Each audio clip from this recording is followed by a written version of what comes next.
ആറന്മുള വള്ളസദ്യയോടനുബന്ധിച്ച് പള്ളിയോട കരക്കാരുടെ യോഗം പൂർത്തിയായി. ക്ഷേത്രത്തിൽ ഹോട്ടൽ സദ്യ പാടില്ലെന്ന പള്ളിയോട സേവാ സംഘം യോഗത്തിൽ ആവശ്യപ്പെട്ടു. 250 രൂപ നിരക്കിൽ വള്ളസദ്യ നൽകാനുള്ള ദേവസ്വം ബോർഡ് തീരുമാനത്തെയും പള്ളിയോട സേവാ സംഘം എതിർത്തു. KSRTCയുമായി സഹകരിച്ച് നടത്തുന്ന പെയ്ഡ് സദ്യ അടുത്ത വർഷം മുതൽ ഉണ്ടാകില്ലെന്നും പള്ളിയോട സേവാ സംഘം വ്യക്തമാക്കി. വിവരങ്ങളുമായി മിഥുൻ മുരളി ചേരുന്നുണ്ട്. മിഥുൻ, ഇപ്പോൾ ഹോട്ടൽ സദ്യ പാടില്ല എന്ന ഉറച്ച നിലപാടിൽ നിൽക്കുകയാണ് പള്ളിയോട സേവാ സംഘം. മറ്റ് വളരെ പ്രധാനപ്പെട്ട വിവരങ്ങൾ എന്തൊക്കെയാണ്? ദേവിക, 250 രൂപ നിരക്കിൽ ബുക്ക് ചെയ്യുന്നവർക്ക് ഞായറാഴ്ചകളിൽ ക്ഷേത്രത്തിനുള്ളിൽ പ്രത്യേകം വെള്ളസദ്യ നൽകാമെന്നുള്ള തീരുമാനവുമായിട്ടാണ് ദേവസ്വം ബോർഡ് മുന്നോട്ട് പോയത്.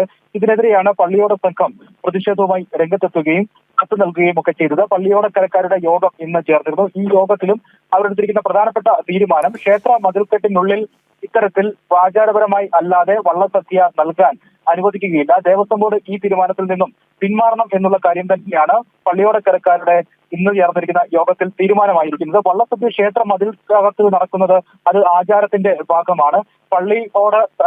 പള്ളിയോട സേവാ സംഘമാണ് ഈ വള്ളസദ്യ നടത്തേണ്ടത്. പള്ളിയോടക്കരക്കാരും ഒപ്പം തന്നെ വഞ്ചിപ്പാട്ടും ആചാരപൂർവ്വമായി നടത്തേണ്ട ചടങ്ങാണത്. ആ ചടങ്ങ് ഇത്തരത്തിലുള്ള പള്ളിയോട കരക്കാരുടെ സാന്നിധ്യം കൂടാതെ ദേവസ്വം ബോർഡ് നേരിട്ട് നടത്തുന്നത് ആചാര ലംഘനമാണ്. അത് അനുവദിക്കാനാകില്ല എന്നുള്ള കാര്യത്തിൽ ഉറച്ച നിലപാട് സ്വീകരിക്കുകയാണ് പള്ളിയോട സേവാ സംഘം.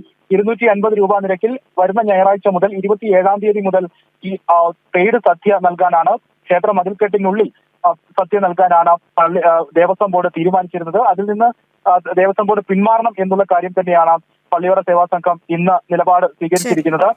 പണം ഈടാക്കി സദ്യ നൽകുന്നത് ക്ഷേത്രത്തിന് പുറത്താകാം. പാഞ്ചജന്യം ഓഡിറ്റോറിയത്തിൽ ക്ഷേത്ര മതിൽക്കെട്ടിന് പുറത്ത് KSRTCയുമായി സഹകരിച്ചുകൊണ്ടുള്ള ബജറ്റ് ടൂറിസത്തിന്റെ ഭാഗമായി ഇപ്പോൾ സദ്യ നൽകി വരുന്നുണ്ട്. ആ രീതിയിൽ വേണമെങ്കിൽ ക്ഷേത്ര മതിൽക്കെട്ടിന് പുറത്താകാം. പക്ഷേ ക്ഷേത്ര മതിൽക്കെട്ടിന് ഉള്ളിൽ സദ്യ നൽകുന്നത് അത് ആചാരത്തിന്റെ ഭാഗമാകും. അത് ആചാര ലംഘനമായി മാറും. അത് അനുവദിക്കില്ല എന്നുള്ള നിലപാടിൽ ഉറച്ചു നിന്നു. ക്ഷേത്ര ദേവസ്വം ബോർഡ് കമ്മീഷണർ ഓഫീസിലേക്ക് ഇന്ന് പള്ളിയോട സേവാ സംഘം പ്രതിഷേധ വഞ്ചിപ്പാട്ട് നടത്തി പ്രതിഷേധിക്കുകയും ചെയ്തിരുന്നു. ദേവിക. ശരി മിഥുൻ.